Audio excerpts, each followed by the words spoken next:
friends, welcome back to another video. Today I'm going to be doing my December wrap-up, which is all of the books that I read in the month of December. I am not in front of my usual bookshelves. One, because the lighting is atrocious right now. It's dark and rainy and gray, and this is the best natural lighting that I can find in my house at the moment. It's in my guest bedroom, and also it just seems to be noisier out there, and so I'm just gonna do it in here. I'm gonna try to keep this succinct because I read 16 books in the month of December, but 13 of those are featured in this very lengthy vlog that I will have put out first, hopefully. So if you want more of my thoughts on those specific 13 books in detail right after I read them, I would go watch that vlog. I had a whole project to try to read 13 books in the last 13 days of December, trying to get to the number 200, and I did it, by the way. That was a last minute challenge that I didn't really need, but I did it anyway. So let's get into the books. One of the first books that I read this month is The Kite Runner by Khaled Hosseini. I am so thankful that I finally picked this book up. I felt like I was missing out because everyone praises this book, and I finally got to it. I thought, you know what, I said I was going to read it in 2021, one of his books. I finally picked it up, and I'm really glad I did. This one was fantastic. I ended up landing on 4 stars. It wasn't a perfect book for me. Very sad, very heartbreaking, a wonderful redemption arc for the main character. Towards the beginning of this book, at least I really did not like the main character. Thought he made some terrible decisions in his life, and you're like, how could you? Why would you? And then he grows up and makes better decisions as an adult. But if you don't know, just real quick, this story is about a man from Afghanistan, and he is an adult retelling his childhood story and what happened to him in his life and what changed his life. So it jumps back into the past when he was a little kid and his best friend and some stuff that happened in his childhood, and then growing up, immigrating to the US, getting married, finding family, a job, all that kind of stuff, and then eventually going back to Afghanistan to kind of relive what happened in the past and get some closure. It was a fantastic read. Definitely lives up to the hype.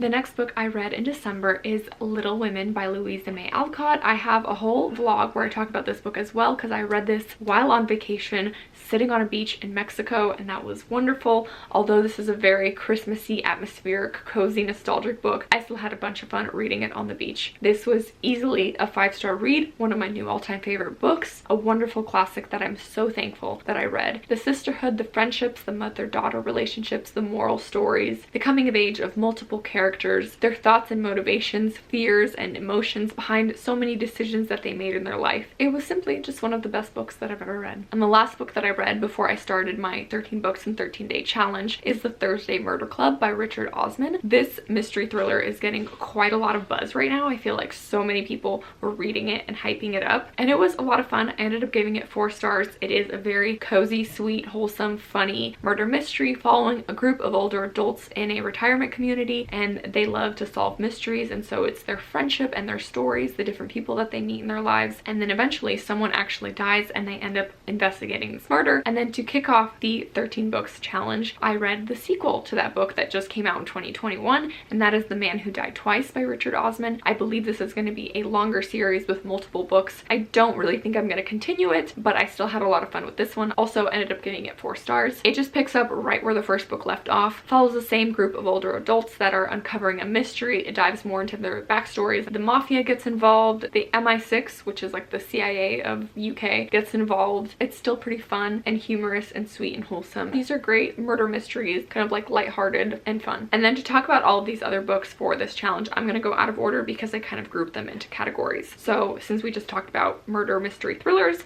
I will talk about this other thriller. I ended up giving this 2 stars, 5 Total Strangers by Natalie D. Richards. It was fine, nothing special, felt very YA, felt unrealistic. I picked this up originally thinking it was going to be like No Exit by Taylor Adams, which is one of my favorite thrillers, and it wasn't. Again, I'm going to fly through these because all of my detailed thoughts are in that vlog. I'm going to talk about 3 nonfictions that I read. The first one is I'm Still Here, Black Dignity in a World Made for Whiteness by Austen Channing Brown. This book follows Austen's experience as a Black Christian woman, and she specifically brings up experiences in her workplace as well as the church and kind of critiques certain things at large. She talks a lot about white fragility, and yeah, I enjoyed this one, gave it 4 stars. Another 4-star read for me was Feel Your Way Through by Kelsea Ballerini. This is a poetry collection, and I enjoyed it overall. There's a lot of themes here on coming of age, body shame, eating disorders, dating, marriage, divorce, adolescence, what it means to be a woman. There were quite a few that I liked in here. Some I didn't really relate to at all, but I thought it was a nice poetry collection. A nonfiction that really just didn't work for me, unfortunately, was Memorial Drive by Natasha Trethewey. This memoir specifically deals with grief and trauma drama. Follows this daughter's experience of her reliving the time that her mother was murdered by her very abusive stepfather. I almost missed one because I didn't have it here physically, and that was Taste: My Life Through Food by Stanley Tucci. Another memoir that also didn't totally work for me. Ended up giving it 3 stars. It was a 2021 new release. It made it onto the top like nonfiction category on Goodreads, and I love memoirs, so that's why I picked it up. The audiobook was narrated by Stanley Tucci himself, which I enjoyed. However, it was less about his life story and a lot more about what he eats. It was fine. I liked it. Kind of forgettable. Not my favorite memoir. And then also, so I don't forget, another classic that I squeezed into my 13 book challenge was A Christmas Carol by Charles Dickens. This was a recommendation from a commenter who said I should read it because I'm a Grinch that doesn't have any Christmas spirit. Unfortunately, I didn't really like it. I ended up giving it 3 stars, but it was closer to a 2-star read. I really just didn't like it. I don't care about ghost stories, and I didn't connect with this one. I'm sorry. Okay, hopefully I'm not forgetting any other ones, but I'm gonna round it out with all of the YA and middle grade that I read in the 13 book day challenge. I'll start with the 2 graphic novels. The first one was Catherine's War. It's about a Jewish girl who's a photographer, and she ends up hiding and working with the French resistance. This was a 3-star graphic novel. I really liked the illustrations. However, the story felt kind of disjointed and confusing, and the flow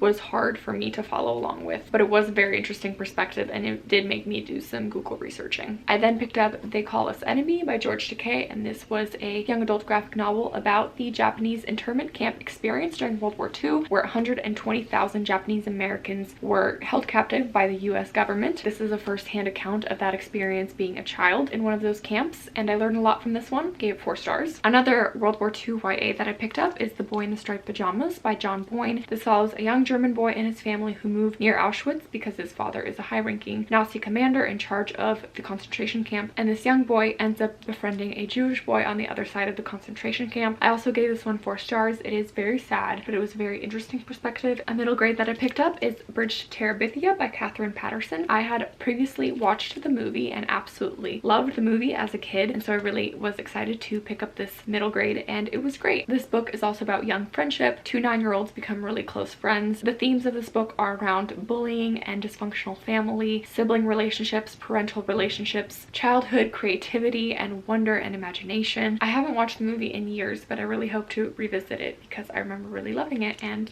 thought this was a great book. And finally, to round out the year, I finished it off with 2 YA contemporaries that are in the same world, same series. Dear Martin by Nick Stone and Dear Justice by Nick Stone. This is book 1. This one's book 2. This YA contemporary series is centered around race relations, particularly these young adolescent men that are dealing with different racial things that are happening in their town. There's some police brutality. There's young black men being shot, police being shot, imprisonment, gang violence, drugs and alcohol, abuse, dysfunctional family, and within all that, what it means to come of age, what it means to make certain choices in your life. And I really liked both of them. This one was a 4-star read. Dear Justice was a 3-star read. It follows a different character that is mentioned in this original book. Ended my reading year with those 2. That is it. Those are the 16 books that I read in the month of December, getting me to 200 books in total. Let me know if you're at all interested in like a reading stats 2021 roundup of all the books that I read and genres and that kind of thing. I know I like watching them, but I don't know if anyone else cares.